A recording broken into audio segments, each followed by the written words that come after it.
Samantala, usapang benepisyo po tayo ng mga senior citizens at kasama po natin via video chat si Dr. Mary Jean Loreche, Officer in Charge and Commission Member ng National Commission for Senior Citizens. Magandang umaga po sa inyo at welcome sa Balitang Hali. Magandang umaga din sa iyo, Connie. Maraming salamat sa inyong anyaya upang kami ay may parating namin sa inyong tagapagsubaybay kung ano yung ganap at bago para sa nakakatanda. Doc, ano ho ang reaksyon ng komisyon sa bagong pulisiya ng DOH na hindi na kailangan ng purchase booklet para sa discount sa mga gamot ng mga senior citizens? Of course, we are very happy and we support that. Kasama tayo doon sa TWG nung yan ay pinag-uusapan at isinulong ng ating mga mambabatas sa Senior Citizen Party List, no? And tayo po ay nagagalak talaga dito. Nung huli ho tayo nagkausap, may mga binabanggit kayo tungkol po sa sana magkaroon ng QR code para hindi humapeke yung mga reseta na gagamitin, ano? O kaya magamit para sa iba, imbis na dun sa mismong senior. Ano ho bang update natin dyan? Sa totoo, totoo yan, Connie, no? Kailangan sana kasama yan yung ating database upang anuhan din natin to protect and prevent any hindi kanais-nais na pag-abuso ng mga benepisyo na yan. But so far kasi, syempre, dahil bago lang naman na ilagay at nailabas yung pagtanggal ng booklet, we look forward that in the coming days, no, mapapag-usapan siguro ng mabuti kung paano natin ito i-implement. However, isa sa ating binibigay na guidance sa ating mga nakakatanda ay dalhin palagi ang kanilang prescription kasi requirement din naman, Connie, ang prescription mula sa doktor at yung kanilang ID. Opo. At kaugnay naman po sa expanded centenarian law na epektibo po sa January 1st, totoo ho ba na marami pang mga octogenarians at nonagenarians na hindi pa rin ho nakapagpaparehistro? At ano-ano ho ang dapat na mga requirements ba? Totoo din na ganyan, pero siguro kulangan ng tamang impormasyon, no? Ay kagaya niyan sa inyong programa, kami ay nagpapasalamat upang maparating sa kanila yan. Kailangan po talaga silang mag-apply. It is a benefit, but they have to apply for it. And pangalawa, pwede silang dumulog sa kanilang mga OSCA at saka sa LGUs nila, sa mga Social Welfare Development Offices. At doon po, pwede nilang kunin yung kanilang application form o pwede din naman sa ating website, no, sa www.ncsc.gov.ph. Okay. Paalala lamang ho natin, may 10,000 po sila. Tama, sa mga edad na 80, 85, 90, 95, tama ho? Tama po yan, Connie. Alright, so kailangan talagang magparehistro lamang para makapag-avail po. Pero hindi ho po pwede na balikan. Kumbaga, hindi na to po pwede yung mga dating mga 82, 83, baka naman ho magalit sila daw, no? Hindi sila kasali. Hindi, kasi yung batas very specific, Connie. Kailangan walang retroactivity. So it has to be 85, 90, and 95. Ayan, malinaw na po. Marami pong salamat, Dr. Mary Jean Loreche ng National Commission for Senior Citizens. Thank you, Connie. Kabilang ang budget ng Department of Public Works and Highways sa 2025 national budget sa mga binubusisi ni Pangulong Bongbong Marcos. Pagkumpirma ni DPWH Secretary Manuel Bonoan, may mga proyekto kasi sa budget na hindi natukoy ng maayos ang alokasyon. Ayon sa isang source ng GMA Integrated News, kabilang dyan ang ilang proyekto gaya ng basketball court, tennis court at ilang bypass road at water management project. Sa inaprubahang bersyon ng Bicameral Conference Committee ng Kongreso, lumobo sa mahigit 1 trilyong piso ang budget ng DPWH. Mas malaki ito sa pondo ng sektor ng edukasyon na siyang dapat may pinakamataas na budget priority ayon sa konstitusyon. Nauna nang sinabi ni Executive Secretary Lucas Bersamin na i-veto o ipatatanggal ng Pangulo ang ilang items sa budget. Nakatakda itong pirmahan sa Lunes, December 30.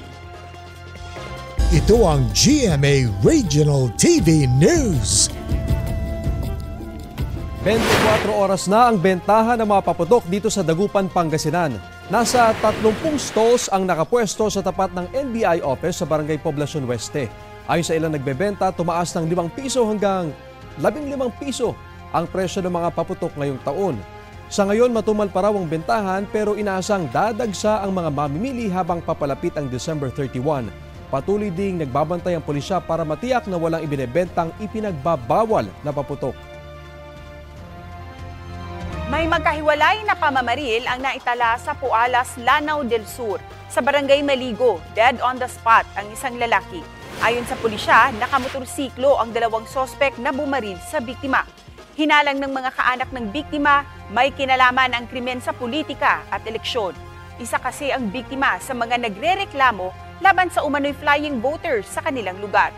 Patuloy ang investigasyon. Sa Barangay Purug naman, isa ang sugatan sa gitna ng umano'y away ng magkakaanak. Tinamaan ng bala sa paa ang biktima. Tinutugis na ang dalawang sospek.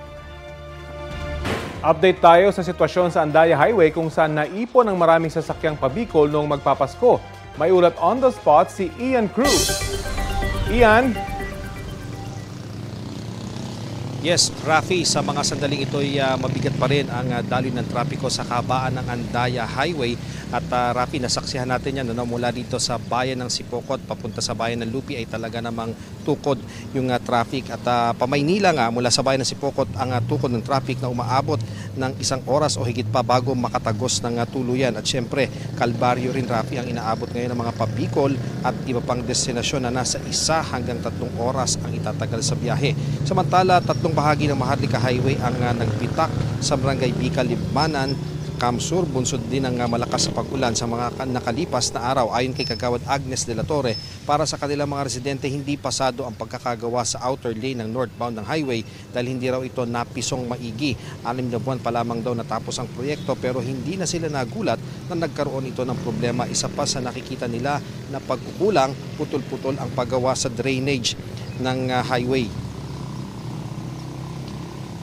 Kaya ang tubig na galing sa bundok imbes na diretso sa drainage, humahanap ng daan at napupunta ito sa kalsada na nagiging sanhi ng pagbitak ng kalsada. Nasecure na ng DPWH sa mga nagbitak na kalsada para hindi maging peligro sa mga motorista. Sinisikapan ng GMA Integrated News na makuha ang panig ng DPWH Bicol Region. Umapila rin si Kagawad Agnes de la Torre sa gobyerno para naman mabigyan ng malilipatan ang mga apektadong pamilya sa landslide-prone areas. Patunay daw silang nagpapaalala sa mga residente na lumikas, lalo na nga tuwing malakas ang ulan. Yan muna ang latest mula rito sa Kamsur. Balik sa iyo, Rap. Maraming salamat, Ian Cruz. Nagpa-Thanksgiving at viewing party ang Jimenez family ng finale ng Pulang Araw. Pinuksan ni dating GMA Network President Bernardo Jimenez at asawang si Carolina ang kanilang tahanan para panoorin ang huling episode ng Kapuso Family Drama.